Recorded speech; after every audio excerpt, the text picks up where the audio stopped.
Shalom Aleichem everyone, it's Parshat Chukas. I wanted to share with you a very, very small idea. Probably has a lot of implications, but a very small, quick idea, and that is the following.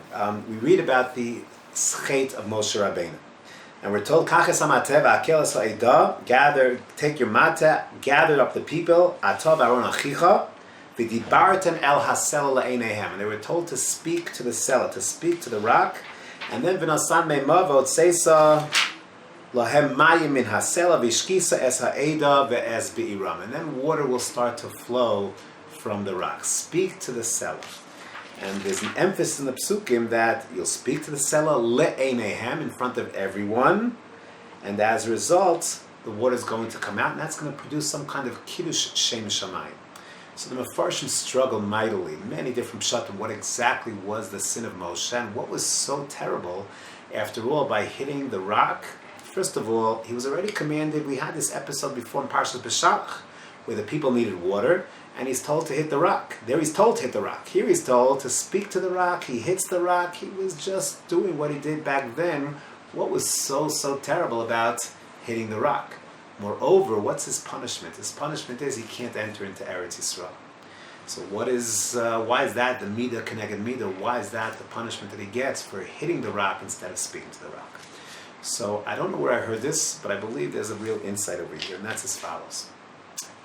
This, in Parshat Chukas, Perek Chaf of Sefer Bamidbar, we are talking about a brand new generation. We just learned about Para Aduma, about Tumas Meis, because we're about to enter into Eretz Yisrael. This is no longer year 1 and 2 in the Midbar, this is year 40 in the Midbar. And the whole nation had died out in the Midbar. A lot of Tumas Meis around. We have to metaher the Meis, the people from Tumas Meis, and we're about to enter into Eretz Yisrael. There's a dramatic shift that is taking place in the Jewish people. They're going from the Dor HaMidbar, the Dor where Hashem is taking care of everything, to living a more normal existence in Eretz Yisrael. Now this Dor HaMidbar, this new generation, they had not seen the miracles of Eser Makos, of Kriyas Yamsuf, even the man, which they saw daily, but they didn't necessarily see that as a miracle. They were born into that situation. Their clothing was not wearing out. They were born into that miracle. It was very, very ordinary.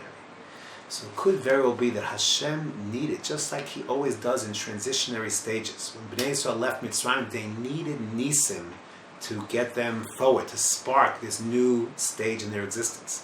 Bnei Yisrael here, at the end of their stay in the Midbar, about to enter into Eretz Yisrael, needed a dramatic nes, needed some kind of Gilui Shechina to get them into this transition of Midbar to Eretz Yisrael, to living a more normal existence. So Hashem says to Moshe, I want you to gather all the people, Hakel es ha'edah, Atav aron achicha, and you're going to do something very dramatic. V'dibartem el hasela, you're going to speak to the selah, to the rock, le'eineihem, and they're going to see you do this. And then the waters are going to flow. Perhaps even a type of tefillah concept, but the waters are going to flow to dramatic nes. And that's what they're going to see, and they're going to see, wow, there's going to be a burst of Emunah, and then they're going to march into Eretz Yisrael to begin a more normal kind of existence. But that's not what Moshe does. Moshe harkens back to what happened in Parshat Chukas. Yeah, there, the nation who saw all the Nissim, all you have to do is hit the rock. A much more physical, if you will, natural kind of, it's still a miracle, but it's not as dramatic as speaking to a rock, as davening to a rock, if you will, daven to Hashem, and the waters flow out. Here, he's harkening back to B'Shalach, and just like there he hit the rock, here he's going to hit the rock. And perhaps one can argue that, therefore, he missed the moment. He missed the drama of the moment, what could have happened.